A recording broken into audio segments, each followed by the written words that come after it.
Now, the leader of Britain's opposition Labour Party, Jeremy Corbyn, has chosen a vocal critic of the government as one of his top advisers. From next week, columnist Seumas Milne will be his strategy and communications director. Well, Milne used to work for the Guardian newspaper before he was offered a job in Corbyn's office, and he became known for his left-wing views.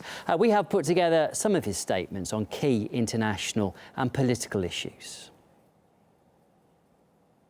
Just as Al-Qaeda grew out of the Western war in Afghanistan in the 1980s, ISIS is the Frankenstein monster of the war on terror. The attempt to draw Ukraine into NATO and into the Western camp is at the heart of the crisis that's now being played out in the eastern part of the country. NATO has once again been at the heart of triggering conflict rather than containing it. There is a concerted drive, not just in Washington, but in other European capitals, including here in London, to talk up the so-called Russian threat. He went from nowhere to a landslide victory, pulling in hundreds of thousands of people into the Labour Party at the same time, without any support in the national media. Frankly, if the media were so convinced that Corbyn was unelectable, I don't think they'd be, firing, artillery at him day by day.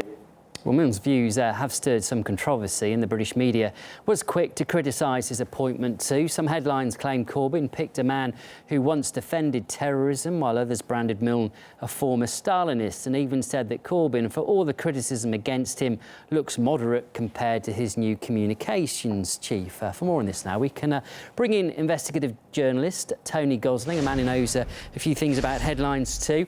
Tony, what's your reaction to the sort of media storm we've seen over Milne's appointment? Well, I notice, Andrew, one of the other commentators has been calling him pro-Kremlin. The British troops in Syria is a possibility coming up soon, and it's almost as if that is what they're talking about.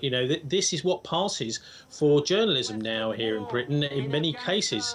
The thing with Seumas Milne is he's someone who is quite prepared to stand up to the owners, people that own the printing presses and the broadcasting towers. He's just the right person we need with the kind of journalism like, him being pro-Kremlin. George Orwell would be rolling his eyes. This is the kind of thing he predicted. But it may be here that we've got a resurgence in honest politics going on, with the Labour Party going much more back to grassroots, that is to say, the councillors and ordinary members who are in touch much more with the general public rather than the Parliamentary Labour Party. And we're in a situation in Britain with some of the big broadcasters, BBC and Channel 4, under threat from funding, Channel 4 possibly being privatised. So this is exactly what we need, is a communications and strategy director of the Labour Party who's come from the finest traditions of British journalism. Seumas's father, Alistair Milne, was really the last honest Director General of the BBC, who was sacked by the Thatcher government back in the 1980s for daring to criticise the government. Well, actually, that is what the BBC's there to do, because it's paid by the licence fee. It's not paid by the government, although the government seems to try and manage it as if it's just another government department. Greg Dyke was quite a nice guy as a Director General at the BBC, but I'm afraid he was a bit of a careerist. So you have to go right the way back to the 1980s and Alistair Milne to find someone who was running a corporation which was genuinely independent and able to challenge the government, not to be biased, but to do that. What sort of style do you think he will bring then, Seumas Milne, to this appointment? What sort of impact do you think he'll have? Well, I don't think he will be aggressive, as we've seen these TV portrayals of these communications director, famously, The Thick of It, portraying Alistair Campbell. I don't think it'll be quite like that. But Seumas Milne has called all the post-9/11 conflicts right. He's the kind of person we need here in Britain, someone who's actually able to call these things right with hindsight. He's not looking back on the past and saying, oh dear, we got that wrong. No, he got it right.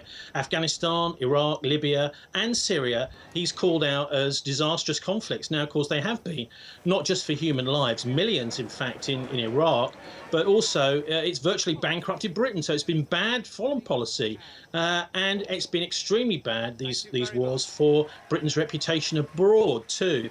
And the other thing about Seumas is he will not be afraid to see former Labour leader Tony Blair go to The Hague. He's set his stall against what Blair did in 2003. And of course, we've just seen the weekend the leaking of the Downing Street memo, which really shows that the Iraq war was planned well before 2003, and in fact, all the time Tony Blair was talking about looking for a diplomatic solution, he'd already done deals with the Pentagon to attack Iraq, and of course that is, for many people, a war crime. It's really for The Hague to decide these things.